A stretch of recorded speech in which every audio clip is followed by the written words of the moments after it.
बाज़ औक़ात हम एक ऐसी जिंदगी गुजारते हैं जो गम और परेशानी से भरी होती है।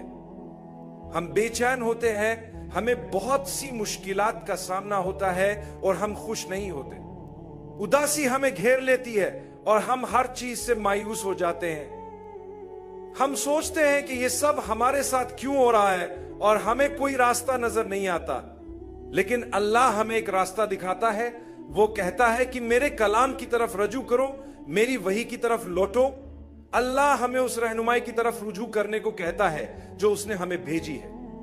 वो क्या है? वो वही है। अगर आप कुरान की तिलावत सुने तो आपको फायदा होगा।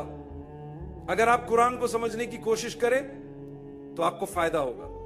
लेकिन सबसे अहम बात यह है कि जब आप कुरान की हिदायतों पर अमल करेंगे तब आपको सुकून और इत्मीनान नसीब होगा। अल्लाह आपको आपकी मुश्किलात से निकाल देगा और आप समझने लगेंगे कि अगर मेरी जिंदगी में कुछ चीजें मौजूद नहीं है तब भी मैं मुतमिन हूं, क्योंकि ये अल्लाह की मर्जी है। आप अपनी मुश्किलात के साथ जीना सीख जाएंगे। आप ये समझने और महसूस करने लगेंगे कि सब्र के बदले अल्लाह ने आपके लिए जो इनाम रखा है वो बहुत अजीम है। बहुत सी चीजें हमारे इख्तियार में नहीं होती। कुछ चीजें ऐसी होती है जिन्हें अल्लाह ने हमारे इख्तियार में एक हद तक दिया है। अभी मैं आपसे बात कर रहा हूं, यह भी अल्लाह की इजाजत से हो रहा है। अल्लाह चाहे तो यह सब रुक सकता है, लेकिन उसने मुझे यह मौका दिया और मैंने अपनी कोशिश की। तो अल्लाह ताला इस बात का जिक्र करते हैं कि क्यों कभी कभार लोगों की जिंदगी इतनी तंग हो जाती है कि वो महसूस करते हैं जैसे सब कुछ खत्म हो गया हो। इस आयत पर बात करने से पहले मैं ये जिक्र करना चाहूंगा कि ये किसी भी शख्स के साथ हो सकता है, चाहे वो नेक हो या गुनहगार। गमगीन होना किसी भी तरह ईमान की कमी को जाहिर नहीं करता, लेकिन बाज औकात ये गम एक हद से तजावुज कर जाता है। ऐसे में आपका ईमान और यकीन आपके गम को किसी हद तक कम कर सकता है। लेकिन इसका यह मतलब नहीं कि अगर आप गमगीन हैं तो आपके पास ईमान या यकीन की कमी है। अल्लाह ताला सूरह ताहा की आयत नंबर 124 में उन लोगों का जिक्र करते हैं जो वही से मुंह मोड़ लेते हैं, जो नसीहत कबूल नहीं करते और जो अल्लाह के जिक्र से दूर हो जाते हैं। अल्लाह फरमाता है कि जो कोई मेरे जिक्र से रुगरदानी करेगा उसकी जिंदगी तंग हो जाएगी। यहां लफ्ज जंग इस्तेमाल किया गया है जो एक तंग, अफसुर्दा और इंतहाई तकलीफ दे जिंदगी की अक्कासी करता है। यहां तक कि अगर किसी के पास दुनिया की तमाम नेमतें हों फिर भी वो गैर मुतमईन होगा। इसका मतलब ये नहीं कि हर किस्म का डिप्रेशन ईमान की कमी की वजह से है, बल्कि इसका मतलब ये है कि कुछ लोग जिनकी जिंदगी में सुकून और खुशी का फुकदान होता है, उनके इस हाल की एक वजह यह हो सकती है कि वो अल्लाह की याद और नसीहत से दूर है। कुरान ये नहीं कहता कि जो गमगीन है वो नसीहत से दूर है, लेकिन यह जरूर कहता है कि जो नसीहत से मुंह मुड़ेगा वो सुकून और खुशी से महरूम रहेगा।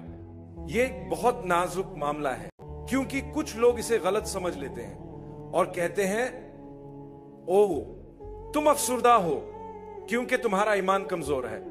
लेकिन ऐसा हमेशा जरूरी नहीं होता। लोगों को ज़हनी सेहत के मसाइल इसलिए नहीं होते कि उनका ईमान कमजोर है। ये कभी कभी सिर्फ इंसानी मसला होता है। जिंदगी में बहुत ज्यादा दबाव हो सकता है, या कोई मुश्किल हालात पेश आ सकते हैं, या कुछ और मसला हो सकता है।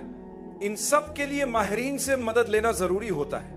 साथ ही दीन की समझ रखने वाले ये बता सकते हैं कि हमें अपनी रूहानी हालत पर भी तवज्जो देनी चाहिए, क्योंकि बाज औकात हमारी बेसुकूनी की वजह यह हो सकती है कि हमने अल्लाह से मुंह मोड़ लिया है। ऐसा हो सकता है।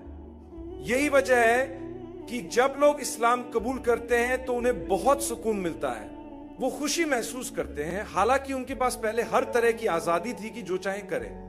उन्होंने खुद को टैटू से भर लिया, शराब पीते थे, क्लबों में जाते थे और उनके लिए हराम और हलाल की कोई परवाह नहीं होती थी। लेकिन इस सब के बावजूद वो खुश नहीं थे। उनकी जिंदगी में हकीकी सुकून नहीं था। अल्लाह फरमाता है अपनी जिंदगी को अल्लाह के हुक्म के मुताबिक गुजारो, अपने खालिक के अहकाम की पैरवी करो, इससे तुम्हें इन सब मसाइल का हल मिलेगा। अगर तुम मोमिन हो तो वही करो जो अल्लाह को खुश करे, तो तुम्हें सुकून हासिल होगा। उन लोगों को देखें जिनकी आदत अच्छी होती हैं उनके चेहरों से ही पहचाना जा सकता है कि वो पुरसुकून और खुशहाल जिंदगी गुजार रहे हैं। वो अपनी जिंदगी को एक अच्छे तरीके से चलाते हैं। इसीलिए अल्लाह हकीकी मोमिनों को बयान करते हुए फरमाता है कि वो जमीन पर आजिज़ी से चलते हैं। उनके तर्ज अमल से फौरन जाहिर होता है कि ये लोग अल्लाह के इबादत गुजार हैं, और फौरन पहचान लिए जाते हैं कि ये लोग अल्लाह के बंदे हैं। जब कोई शख्स अपने आप को या शैतान को अपना माबूद बना लेता है तो उसकी जिंदगी में कुछ निशानियां जाहिर होती हैं। ये निशानियां बताती हैं कि वो शख्स अपने आप से भी दूर हो गया है। अल्लाह ताला हमें हकीकी ईमान अता फरमाए और हमें हकीकी फरमाबरदार बनाए।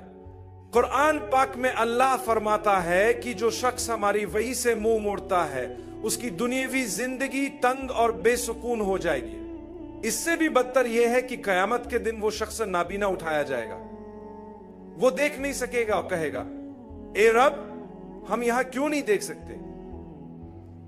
हालांकि हम जमीन पर देख सकते थे।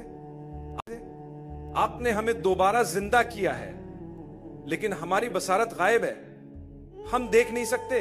अल्लाह ताला जवाब देगा, दुनिया में हमारी निशानियां तुम्हारे पास आईं, लेकिन तुमने उन्हें नजरअंदाज कर दिया, जैसे तुमने उन्हें देखा ही नहीं। आज हमने तुम्हें अंधा बना दिया है क्योंकि तुमने हमारी वही को अहमियत नहीं दी। तुमने दुनिया में हमें भुलाया, आज हम तुम्हें भुला रहे हैं। तो जब कोई शख्स अल्लाह के जिक्र से मुंह मोड़ता है, सूरह ताहा की इस आयत में 2 बातें जिक्र की गई हैं जिनसे वो शख्स दो चार होता है। दुनिया में उसकी जिंदगी बेसुकून हो जाएगी, जैसे हर तरफ तंगी हो। आखिरत में वो नाबीना उठाया जाएगा क्योंकि उसने दुनिया में अल्लाह की निशानियों को नजरअंदाज किया। वो उसे देखता था, पढ़ता था, सुनता था, समझता था, लेकिन फिर भी उससे मुंह मोड़ लेता था। अगर ऐसा है तो अल्लाह ताला हमें माफ करे और हमें उन लोगों में शामिल न करे जो अल्लाह की हिदायत और जिक्र से मुंह मोड़ते हैं। अल्लाह हमें हिदायत पर चलने की तौफीक दे और हमारी जिंदगी को सुकून और बरकत से भर दे। आमीन।